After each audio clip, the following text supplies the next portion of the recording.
Hey guys, it's Misty from the Book Rat, and it's time for this month's book chat. Sort of inspired by something I talked about in my green bookshelf tour. This month I thought I would talk about buying books purely based on the cover. On the green shelf there were a number of books that I talked about that I hadn't read, but that I just had to own because I loved the covers. This is something I know about myself. I've accepted this about myself. I am obsessed with cover design. That's just the way it is. You can say don't judge a book by its cover all you want, but the fact is, we all do. And when it comes to owning a book, if I'm given a choice between something I don't like and something I do, obviously I want the version that has something I like. Who wouldn't? But beyond just being shallowly attached to aesthetics, I think that the book cover is, first of all, a work of art in its own, and it should have good attention to detail, and there should be something very appealing about it. But also it's the first chance that the book has to pull you into the story. And it should do that as well as it possibly can. And so there is something to judging a book by its cover.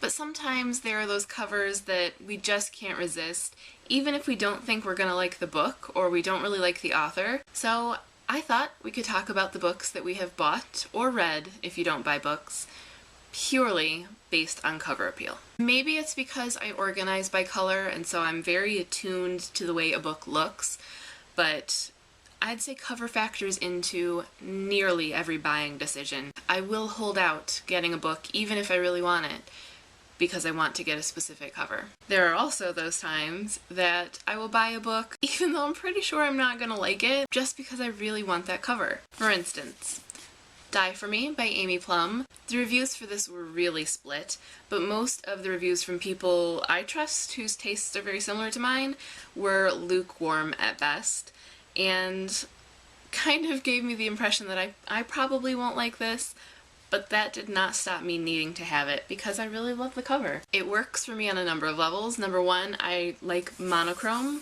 and variations on that.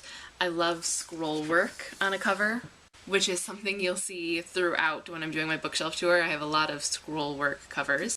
As much as I don't want to cave to it, I do love a good dress on a cover, and I also like the quirkiness of the subject's back being to camera or angles being weird or anything that's just kind of slightly off. So all of those things together meant that it was pretty much a given.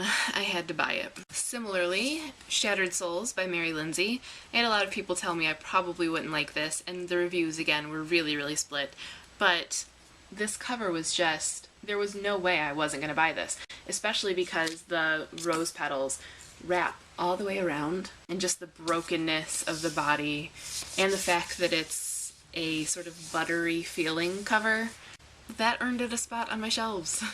I haven't read those yet, so I don't know whether they'll live up to those covers, and there are plenty of times that you buy something purely based on the cover that really doesn't necessarily have anything to do with that cover. I have a feeling that's going to happen for a lot of people that bought Shadowlands by Kate Bryan. This cover, while very pretty, could not be more misleading. I mean, I suppose there are ways to kind of justify it. The twist ending does make this cover make sense a little bit more.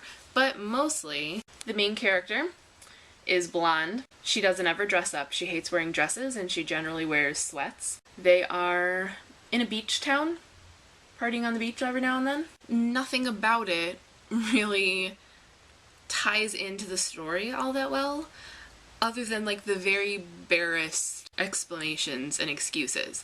So sometimes that whole buying for the cover thing backfires because the cover might just be a pretty cover that has nothing to do with the book. And of course, covers get changed very frequently, and that's obviously a clear ploy to market them better and appeal to a wider audience. So you'll have things like Jackson Pierce's fairy tale retelling series, where the covers went from this sort of two-toned, hidden picture, really intricate, really interesting style, to something like this, which to me is a little more standard, a little more mass appeal, meant to pull more people in, but letting go of this really interesting design that the first ones had. So there's always a part of you that knows that covers are a marketing ploy, so I have a lot of little things that can convince me to buy something based on the cover or will make that cover stick in my mind. As I've mentioned, some of mine, books where the subject is facing away, or anything that's kind of quirky in the composition of the book. Soft monochrome and trees, anything kind of shadowy or foggy, scroll work, as I've mentioned, and book covers that are works of art on their own. So something an artist really had to sit down and put something of themselves into. Like Shine by Lauren Miracle. I absolutely love this cover. I wanted it based on the synopsis anyway, but I would have bought it on this cover alone. Serafina by Rachel Hartman, which is an actual honest-to-God woodcut.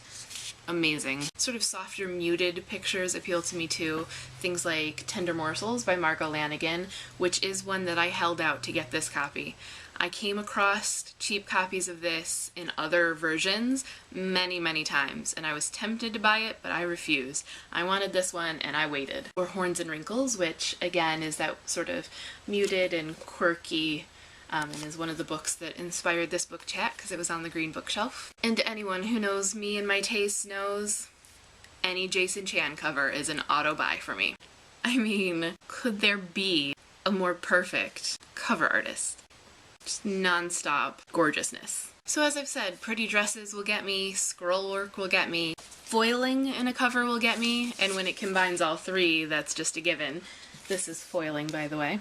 Bright colors, interesting embossing, interesting art, anything kind of just dark, quirky, memorable. What I'm trying to say is there are a lot of things that will appeal to me in a cover, and probably a big part of why I have so many books. And I'm definitely curious to know what it is that will make you obsess over a book cover, which ones you just have to have on your shelves, what it is that calls to you, or even what trends you don't like. I know there are a lot of people that don't like the pretty dresses on covers, or they don't like when a face is partially cut off, or a body is headless. Any of those things, you know? What makes you buy or read something based solely on the cover? Remember, you can link your chats up as video responses below. You just go to the part where you add a comment and then click Create Video Response.